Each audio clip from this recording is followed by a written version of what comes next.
ಕರ್ನಾಟಕ ಉಚ್ಚ ನ್ಯಾಯಾಲಯವು ಬಾಗೇಪಲ್ಲಿ ಕ್ಷೇತ್ರದ ಶಾಸಕ ಎಸ್ಎನ್ ಸುಬ್ಬಾರೆಡ್ಡಿ ಆಯ್ಕೆ ಅಸಿಂಧು ಆದೇಶ ನೀಡಿತು.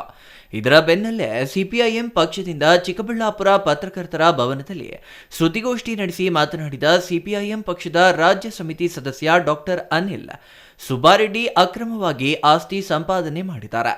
ಹಾಗಾಗಿ 2023ರಲ್ಲಿ ನಡೆದ ವಿಧಾನಸಭೆ ಚುನಾವಣೆಯಲ್ಲಿ ನಾಮಪತ್ರ ಸಲ್ಲಿಸುವಾಗ ಆಸ್ತಿ ಪ್ರಮಾಣ ಪತ್ರದಲ್ಲಿ ತಪ್ಪು ಹಾಗೂ ಪೂರ್ಣತೆ ಇಲ್ಲದ ಮಾಹಿತಿ ನೀಡಿ ಅಕ್ರಮವಾಗಿ ಚುನಾವಣೆಯಲ್ಲಿ ಸ್ಪರ್ಧಿಸಿದ್ದಾರೆಂದು ಕರ್ನಾಟಕ ಉಚ್ಚ ನ್ಯಾಯಾಲಯವು ಶಾಸಕ ಸುಬ್ಬಾರೆಡ್ಡಿ ಆಯ್ಕೆ ಅಸಿಂಧು ಮಾಡಿರುವುದು ಸ್ವಾಗತಿಸುತ್ತೇವೆ ಹಾಗೂ ಬಾಗೇಪಲ್ಲಿ ಕ್ಷೇತ್ರದಲ್ಲಿ ಮರು ಚುನಾವಣೆ ಆಗಬೇಕೆಂದು ಒತ್ತಾಯಿಸಿದರು.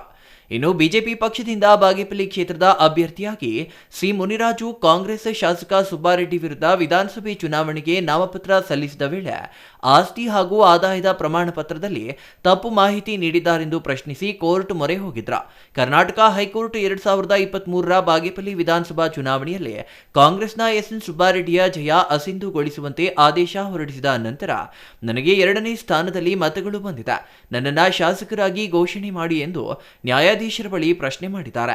ಇದರಿಂದ ಇಬ್ಬರಿಗೂ ಭಂಗವಾಗುವ ರೀತಿಯಲ್ಲಿ ನ್ಯಾಯಾಲಯವು ಆದೇಶ ಹೊರಡಿಸಿದೆ ಎಂದರು. ನಿನ್ನೆ ದಿವಸ ಕರ್ನಾಟಕ ಉಚ್ಚ ನ್ಯಾಯಾಲಯವು ಬಾಗೇಪಲ್ಲಿ ಶಾಸಕರಾದಂತಹ ಎಸ್ಎನ್ ಸುಬ್ಬಾರೆಡ್ಡಿ ಅವರನ್ನು ಅಸಿಂಧುಗೊಳಿಸಿದೆ. ಸೊ ಅವರು ಚುನಾವಣೆಯಲ್ಲಿ ಅಕ್ರಮವಾಗಿ ಅವರು ಚುನಾವಣೆಯನ್ನು ಸ್ಪರ್ಧೆ ಮಾಡಿದ್ದಾರೆ ಅಂತಕ್ಕಂಥ ಒಂದು ವಿಚಾರದ ಮೇಲೆ ಅವರು ತೀರ್ಪನ್ನು ಕೊಟ್ಟಿದ್ದಾರೆ.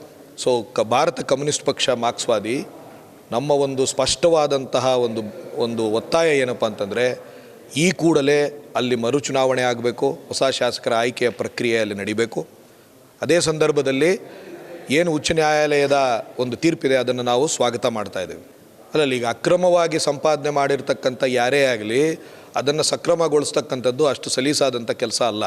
ಅದನ್ನು ಮುಚ್ಚಿಡ್ತಕ್ಕಂಥ ಕೆಲಸನೇ ಅವ್ರು ಮಾಡ್ತಕ್ಕಂಥದ್ದು, ಮುಚ್ಚಿಟ್ರೇ ಅದು ಅಕ್ರಮ ಆಗ್ತಕ್ಕಂಥದ್ದು. ಸೊ ಹಾಗಾಗಿ ಅವರು ಅದನ್ನು ಯಾಕೆ ಬಹಿರಂಗ ಮಾಡ್ತಾರೆ? ಅವರು ಮಾಡೋದಿಲ್ಲ. ಈಗ ಅದು ಬಹಿರಂಗ ಆಗಿದೆ.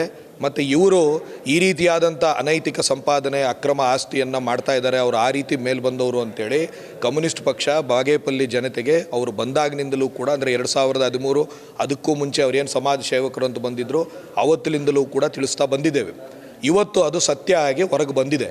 ಆದರೆ ಜನಸಾಮಾನ್ಯರಲ್ಲಿ ನನ್ನ ಕಳಕಳಿಯ ಮನವಿ ಏನು ಅಂತಂದರೆ, ಒಬ್ಬ ಅಭ್ಯರ್ಥಿಗೆ ನೀವು ಮತವನ್ನು ಕೊಡತಕ್ಕಂಥ ವಿಚಾರ ಬಂದಾಗ ಆ ಅಭ್ಯರ್ಥಿಯನ್ನು ಮಾತ್ರ ನೋಡಿ ಮತವನ್ನು ಕೊಡದಿರ, ಆ ಅಭ್ಯರ್ಥಿಯ ಮೌಲ್ಯಗಳೇನು, ಅವರು ನಿಲ್ತಿರ್ತಕ್ಕಂಥ ಪಕ್ಷದ ಮೌಲ್ಯಗಳೇನು, ಯಾವ ಪಕ್ಷಕ್ಕಾಗಿ ಅವ್ರು ನಿಲ್ತಾ ಇದ್ದಾರೆ, ಯಾರ ಪರ ಅವರ ಪಕ್ಷ ಇದೆ ಅಂತಕ್ಕಂಥದ್ದನ್ನು ಕೂಡ ನಾವು ಅರ್ಥ ಮಾಡ್ಕೊಳ್ಬೇಕಾಗ್ತದೆ.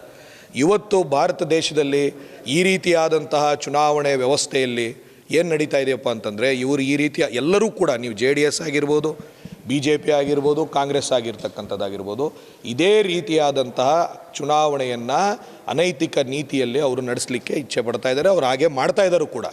ಸೊ ಹಾಗಾಗಿ ಜನರು ಅರ್ಥ ಮಾಡ್ಕೊಳ್ಬೇಕು, ಯಾರು ಜನರ ಪರವಾಗಿ ಇರತಕ್ಕಂಥವ್ರು ಅಂತೇಳಿ ಜನರು ಅರ್ಥ ಮಾಡಿಕೊಂಡು ಮುಂದಿನ ದಿನಗಳಲ್ಲಿ ಅಂಥ ಪಕ್ಷಗಳಿಗೆ, ಅಂಥ ಅಭ್ಯರ್ಥಿಗಳಿಗೆ ಅವರು ಕೊಟ್ಟಾಗ ಮಾತ್ರ ಈ ಸಮಾಜವನ್ನು ಸದೃಢವಾಗಿ ನಿರ್ಮಿಸಲಿಕ್ಕೆ ಸಾಧ್ಯ ಅಂತೇಳಿ ನಾನು ಹೇಳ್ತೇನೆ. Thoudanahalli Ramesh, CTV news, Chikkaballapur.